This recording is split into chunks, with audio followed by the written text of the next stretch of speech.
Hello guys, आज हम बात करने वाले 69,000 भर्ती को लेकर। एक बहुत बड़ी खबर है दोस्तों। ईडब्ल्यूएस का मुद्दा अब सुप्रीम कोर्ट जा पहुंचा है। ऐसे में क्या होने वाला है वहाँ पे? क्या ईडब्ल्यूएस लागू होगा? होगा तो मेरिट पर कितना असर पड़ेगा? साथ ही दोस्तों, ब्रीच कोर्स का रजिस्ट्रेशन शुरू हो गया है। ऐसे में जो नए बीएड वाले अगर आएंगे, मान लीजिए कि सुप्रीम कोर्ट का फैसला है और नए बीएड वालों की नियुक्ति हुई, तो वो बेचारे ब्रीच कोर्स कैसे करेंगे? उनका क्या होने वाला है? साथ ही फैसला कब तक आएगा और कितना गुणांक सेफ रहेगा? और दोस्तों, गुणांक में सेफ को लेकर के ये भी जानेंगे कि मान लीजिए अगर ATR he part of selection साबित हो जाए या एमआरसी सरकार ने जैसा लागू किया वैसा हो जाए तो गुणांक कितना होगा। तो सभी कॉम्बिनेशन की बात करेंगे कि हर कॉम्बिनेशन पे गुणांक कितना होगा। अब सबसे पहले दोस्तों बात करते हैं ईडब्ल्यूएस के मुद्दे को लेकर के। देखिए, संगीता भदौरिया जी का एक केस है जिन्होंने केस किया है सुप्रीम कोर्ट में। श्री दीपांकर दत्ता जी की बेंच और जॉर्ज मसीह जी की बेंच में ये केस लगा था। इसमें सरकार से जवाब भी मांगा गया था और दोस्तों इस पे सरकार ने अपना जवाब दे दिया है। अब उसके बाद देखिए क्या होता है, लेकिन उम्मीद बहुत कम है कि ईडब्ल्यूएस का आरक्षण 69,000 की भर्ती पर लागू हो, क्योंकि हाई कोर्ट ने इसको पहले ही खारिज कर दिया है। और हाई कोर्ट ने जब इसको खारिज किया तो उसके बहुत सारे कारण बताए थे। जैसे कि सबसे पहली बात है कि जब फॉर्म भरे गए तो ये कैटेगरी नहीं थी। अगर कैटेगरी होती तो हो सकता है हम कट ऑफ इनके लिए अलग रखते, जैसे मान लीजिए 90-97 की जगह ये भी 90 में आते या 97 में आते। तीसरी चीज़ है कि सर्टिफिकेट उस समय के नहीं थे पहले के। मान लीजिए जब 2018 में भर्ती के लिए फॉर्म भरे गए तो उसमें सर्टिफिकेट भी नहीं थे लोगों के पास। तो ऐसे में कैसे तय होगा कि किसको ईडब्ल्यूएस का लाभ दिया जाए, किसको ईडब्ल्यूएस का लाभ नहीं दिया जाए? और अगर 2019 के बाद में, मतलब बाद के डॉक्यूमेंट के आधार पर लाभ दिया जाए तो ये बहुत मुश्किल होगी, क्योंकि इसको हुए 5 साल हो चुके हैं। अब ऐसे में क्या याची लाभ मिलेगा? देखिए, याची लाभ मिलना इस मामले में बहुत मुश्किल है। मिल जाए तो बहुत अच्छी बात है, पर बहुत कम चांस है या नगण्य है कि ऐसा कि ईडब्ल्यूएस में याची लाभ मिले, क्योंकि 5 साल बाद इसको लागू कर पाना या याची लाभ दे पाना बहुत मुश्किल है। अब ये केस चल रहा है तो ठीक है, देखते हैं कि क्या फैसला आता है।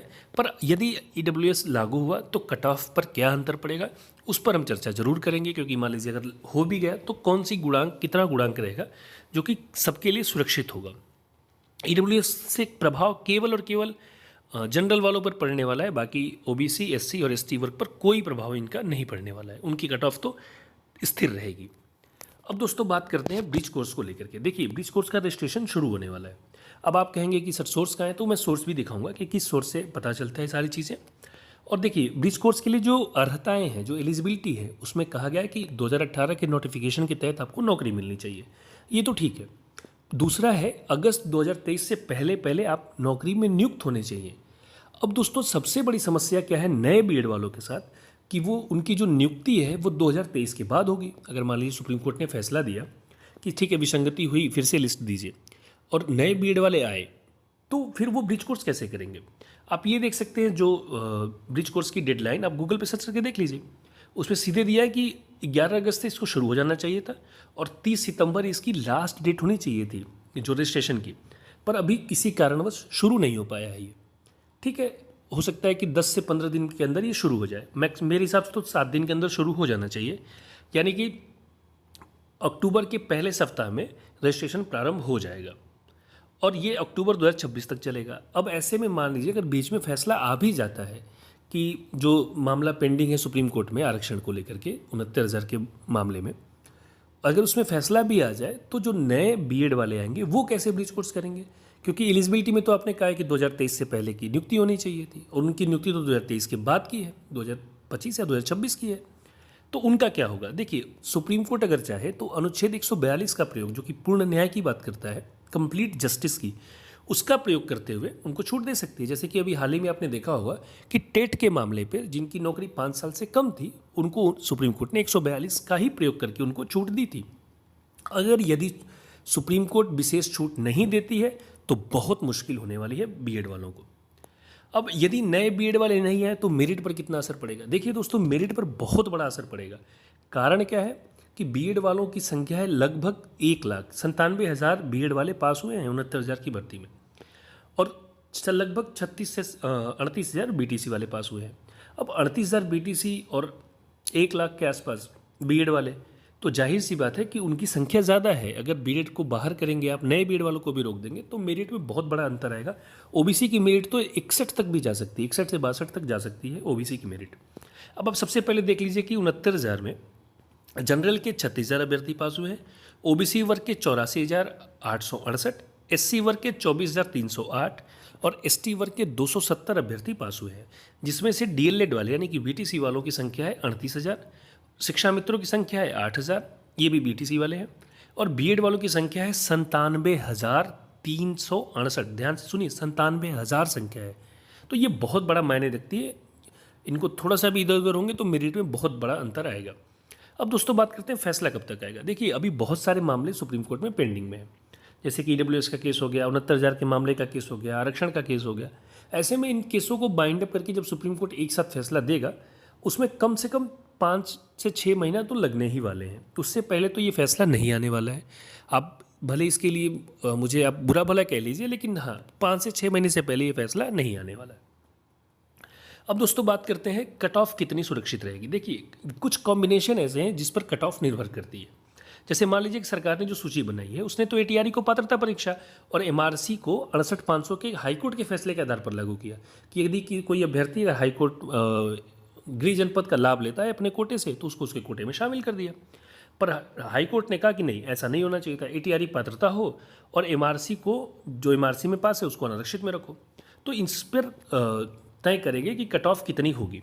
साथ ही और भी बहुत सारे कॉम्बिनेशन हैं, हम उन पर भी चर्चा करेंगे पर अगली वीडियो में। पर जान लेते हैं कि वो कौन कौन से कॉम्बिनेशन हैं जो कट ऑफ को नियंत्रित करते हैं। देखिए, तीसरा है कि अगर एटीआरई मान लीजिए पार्ट ऑफ सिलेक्शन हो जाए और एमआरसी वैसे लागू हो जैसा कि सरकार ने किया, यानी कि अगर आपने गृह जनपद का लाभ लिया है तो आपको आपके कोटे में डाल दे।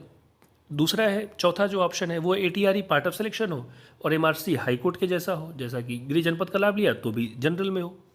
पांचवा, यदि मान लीजिए ईडब्ल्यूएस लागू हो जाए तो जनरल की कट ऑफ पर तो बहुत बड़ा प्रभाव पड़ने वाला है, क्योंकि 6,900 सीटें जनरल से निकल के ओबीसी के पास ईडब्ल्यूएस अभ्यर्थियों के पास जाने वाली हैं। और यदि मान लीजिए बीएड बाहर हो जाए, तो ये होने वाला तो नहीं है बीएड बाहर, ना ही ईडब्ल्यूएस लागू होने वाला है, पर अगर हो जाए तो क्या होगा, तो ये एक एक्सट्रीम केस है।